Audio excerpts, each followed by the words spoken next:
Halo, selamat pagi teman-teman semua. Kali ini saya akan berusaha untuk memberikan penjelasan yang sederhana tentang pemanfaatan sistem imunitas di bidang kesehatan. Hal ini untuk menjawab berbagai isu ataupun informasi yang simpang siur mengenai deteksi virus corona gitu kan. Tapi saya akan membahas secara general tentang berbagai informasi yang ada di masyarakat dan kenapa mesti demikian. Oke, baik kita mulai saja. Oke, nah apabila kita terserang virus, ya kan, maka virus akan masuk ke dalam tubuh terlebih dahulu dan kemudian dia akan menempel pada protein yang ada di permukaan sel. Nah, kemudian setelah virus berhasil menempel di permukaan sel, virus kemudian akan masuk ke dalam sel dan akhirnya virus akan melepaskan materi genetiknya, bisa DNA, bisa RNA, dan kemudian memperbanyak diri di dalam sel. Oke. Nah, ketika tubuh terserang oleh virus, maka tubuh kemudian menghasilkan suatu protein yang kita kenal dengan nama antibodi yang banyak dibicarakan akhir-akhir ini. Jadi, bagaimana antibodi dapat melindungi tubuh dari infeksi virus, yaitu dengan cara menempel pada permukaan virus sehingga virus tidak bisa melekat di permukaan sel. Nah, pertanyaannya kemudian kapan antibodi mulai diproduksi di dalam tubuh kita? Oke, nah ini adalah grafik yang menunjukkan mengenai respon tubuh terhadap infeksi virus. Jadi bisa dilihat ada 3 grafik di sini dengan 3 warna yang berbeda. Warna biru menunjukkan konsentrasi atau kadar virus di dalam darah. Kemudian hijau ini menunjukkan kadar antibodi yaitu IgM. Kemudian yang merah ini menunjukkan jenis antibodi yang lain yaitu IgG. Nah, kita bisa lihat di sini ketika kita terinfeksi, ya kan? Ketika kita terinfeksi, ya kan? Ini adalah hari ke-0, jadi pas saat kita terinfeksi, virus akan terus memperbanyak diri sampai hari ke-14, kira-kira hari ke-14, kemudian virus akan mulai menurun, oke, di dalam darah. Dan kemudian idealnya itu akan hilang dari darah atau dari dalam tubuh pada hari ke-28 setelah infeksi. Nah, kenapa virus itu bisa menurun jumlahnya di dalam tubuh? Nah, di sini penurunan virus salah satunya disebabkan oleh produksi antibodi. Jadi 7 hari setelah kita terinfeksi virus, maka antibodi mulai diproduksi. Antibodi yang pertama yang mulai diproduksi adalah IgM. Nah, IgM ini diproduksi oleh tubuh dan kemudian mencapai puncak pada hari ke-14 dan kemudian menurun, ya kan? Sampai hari ke-21 dan setelah 21 hari 21 hari setelah infeksi itu IgM tidak akan terdeteksi lagi. Nah, menyusul produksi IgM, antibodi jenis kedua yaitu IgG akan diproduksi oleh tubuh yaitu 14 hari setelah infeksi. Oke, kadar IgG ini akan naik dan kemudian mencapai puncak kira-kira di sekitar hari ke-26 setelah infeksi. Oke. Nah, ini adalah respon tubuh terhadap infeksi virus. Nah, ketika tubuh merespon infeksi ini, maka akan ada fase-fase yang terjadi di dalam tubuh. yaitu pada hari ke 0 atau ketika kita terinfeksi sampai dengan 5 hari setelah infeksi itu gejala tidak akan muncul. Jadi di sini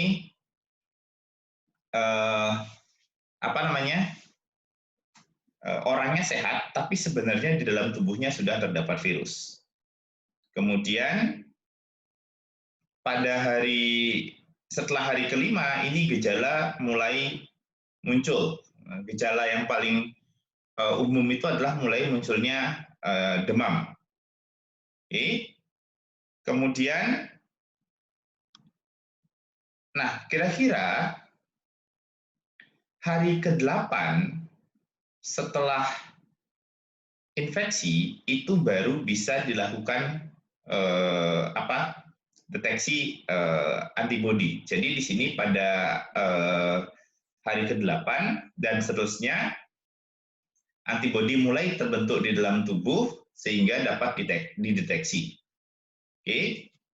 Kemudian pada hari ke-14 pada hari ke-14 dan seterusnya ketika konsentrasi virus mulai menurun, ya kan? Di sini orang sudah mengalami fase penyembuhan. Nah, inilah yang kemudian dipakai dasar oleh pemerintah.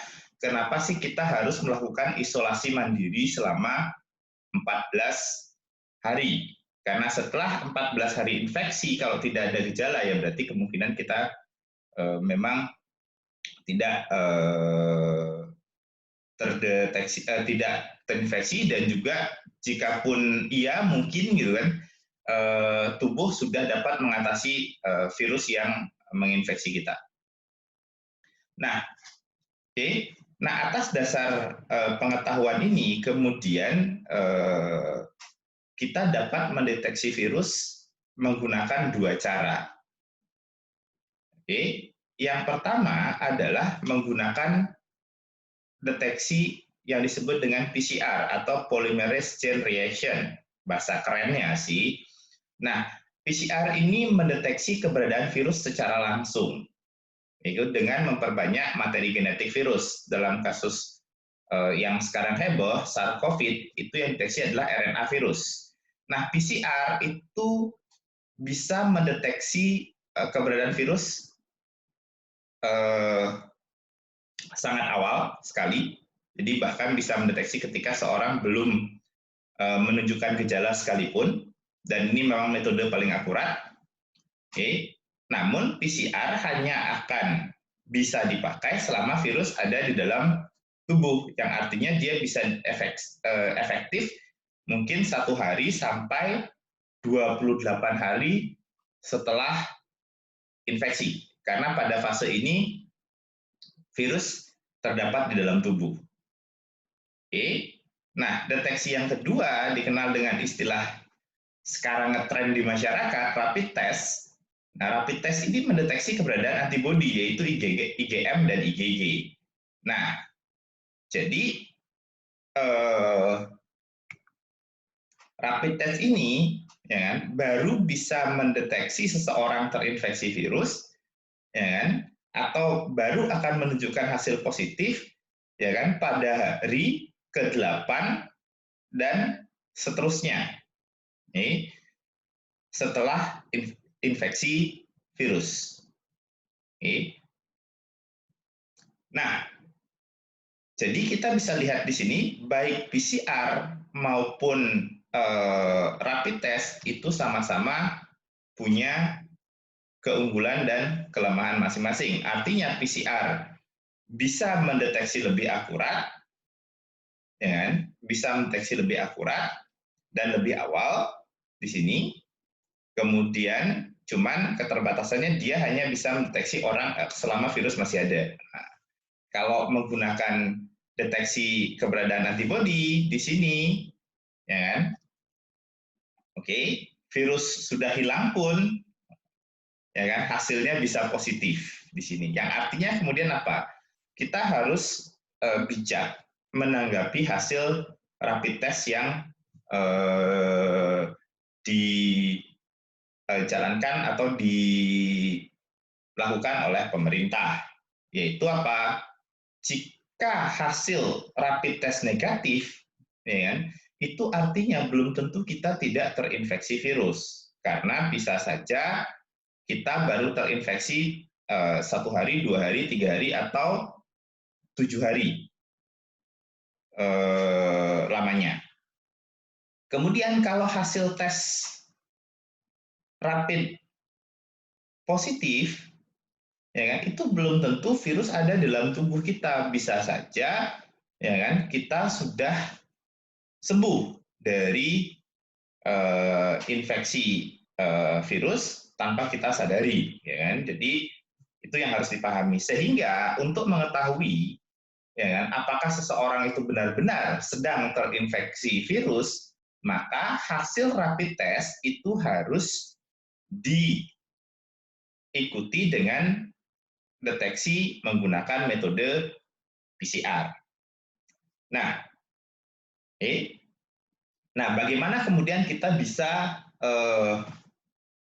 membaca hasil atau memaknai hasil dari rapid test ataupun deteksi menggunakan PCR? Jadi ini tabel sederhananya. Jika hasil PCR positif, IgM dan IgG negatif, artinya rapid test negatif, berarti kita sedang berada pada fase awal infeksi. Jadi meskipun kita sehat, ya kan, kita sehat, tapi sebenarnya, ya kan, di dalam tubuh kita sedang ada virus yang sudah ada virus yang sedang berkembang, sehingga pada ketika hasil tes seperti ini, ya sebaiknya jangan jalan-jalan kemana-mana gitu kan, karena bisa menyebabkan orang lain terinfeksi juga gitu kan. Kemudian kalau hasil PCR positif, IgM positif, ini berarti kita masih ada pada awal fase infeksi. Jadi biasanya di sini akan mulai muncul gejala demam.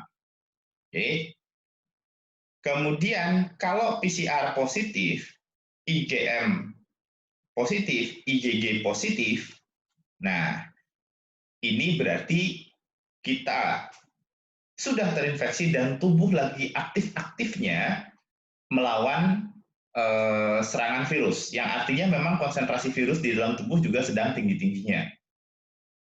Oke, nah kemudian apabila hasil PCR positif, ya kan, dan IgG positif, ini artinya kita sudah terinfeksi tapi sudah ada pada fase penyembuhan, artinya titer virus sudah sangat rendah dan tubuh sudah bisa mengatasinya. Oke, kemudian, nah ini apabila PCR negatif, IgM positif, ya kemungkinan kita ada pada awal fase infeksi. Nah, dan kemudian kemungkinan terjadi kesalahan pada prosedur PCR sehingga perlu dilakukan uji PCR ulang jika hasilnya seperti ini. Nah, jika kemudian PCR negatif, IgM negatif, dan IgG positif, ini artinya apa? Kita pernah terinfeksi virus tersebut, ya kan? Namun kita sudah sembuh total. Artinya di dalam tubuh sudah tidak ada lagi virus tersebut, gitu kan? Oke. Nah, jika kemudian hasil PCR negatif, IgM positif, IgG positif, maka pasien berada pada fase penyembuhan dan terjadi kesalahan pada prosedur PCR kemungkinan, sehingga kita perlu melakukan uji PCR ulang.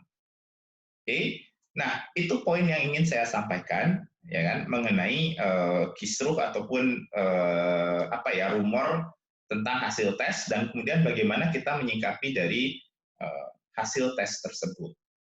Oke, nah di akhir kemudian saya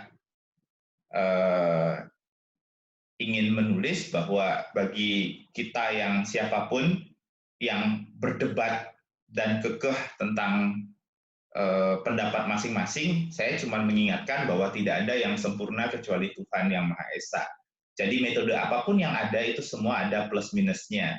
Jadi perlu bagi teman-teman yang ahli untuk menjelaskan apa keunggulan dan apa kelemahan dari masing-masing sistem dan kapan sistem itu bisa dipakai. Dan yang kedua adalah Semua terlihat mudah, teman-teman, jika kita hanya melihat satu sisi saja. Ini untuk menjawab kontroversi, kemudian kalau teman-teman lihat bahwa PCR, wah PCR berarti lebih bagus karena bisa mendeteksi lebih awal, jadi lebih mudah penyebarannya. Iya, jika kita hanya melihat seperti itu. Cuman, satu yang harus kita lihat, bahwa PCR pun itu ada batasnya, yaitu dana. Jadi butuh dana yang besar untuk melakukan uji menggunakan PCR. Ya, dan tentu saja butuh tenaga terampil di sana, dan karena ini virus, maka tingkat keamanannya pun harus ekstra. Oke, nah mungkin atas alasan tersebutlah maka rapid test dipakai untuk screening awal. Oke, jadi itu yang saya bilang, bahwa kalau kita hanya melihat satu sisi, semua itu terlihat mudah. Jadi kadang-kadang saya bilang, ya akhirnya kita kelihatan sok pintar gitu. Ini bisa, itu bisa gitu. Namun kalau kita melihat lebih luas lagi, maka kita bisa melihat bahwa oke, kadang-kadang kita harus mengambil jalan campuran gitu. Nah, itulah yang kemudian disebut kebijaksanaan. Jadi di sini pengalaman itu penting. Jadi mari banyak membaca, mari banyak mengambil informasi, sehingga juga tidak gampang terkena hoax. Yang terakhir, ini pesan saya untuk diri saya sendiri dan juga semua teman-teman yang ahli dan punya pengetahuan yang baik, bahwa pengetahuan itu ada, diberikan oleh Tuhan kepada kita agar kita itu menjadi lebih baik, agar masyarakat ini lebih baik. Oleh sebab itu, maka jangan digunakan untuk membuat masyarakat lebih buruk atau menjadi lebih buruk. Sehingga di sini penting sekali bagi kita yang punya ataupun bagi teman-teman yang ahli untuk menyaring informasi yang mana yang harus diinfokan ke masyarakat dan yang mana yang harus diinfokan ke pemerintah atau ke instansi terkait. Karena apa? Informasi yang baik sekalipun kalau di tangan yang salah itu tidak akan bermanfaat dan malah bisa menimbulkan kekacauan. Oke, di akhir kata, agar ini terkesan sedikit ilmiah gitu kan, bukan asal ngomong, jadi ini adalah literatur yang saya ambil untuk membuat video ini. Oke, baik, sekian informasi yang bisa saya bagi ke teman-teman semua. Jika ada salah kata, saya mohon maaf, tapi sekali lagi, saya ingin berpesan, Indonesia ini adalah negara kita. Ya kan? Anda boleh tidak suka pada pemerintah ataupun pada pihak yang lain, tapi Anda tidak boleh tidak suka pada negara Anda sendiri. Ya, karena oleh sebab itu, mari kita berjuang bersama-sama sesuai dengan kemampuan masing-masing untuk mempertahankan negeri ini. Terima kasih.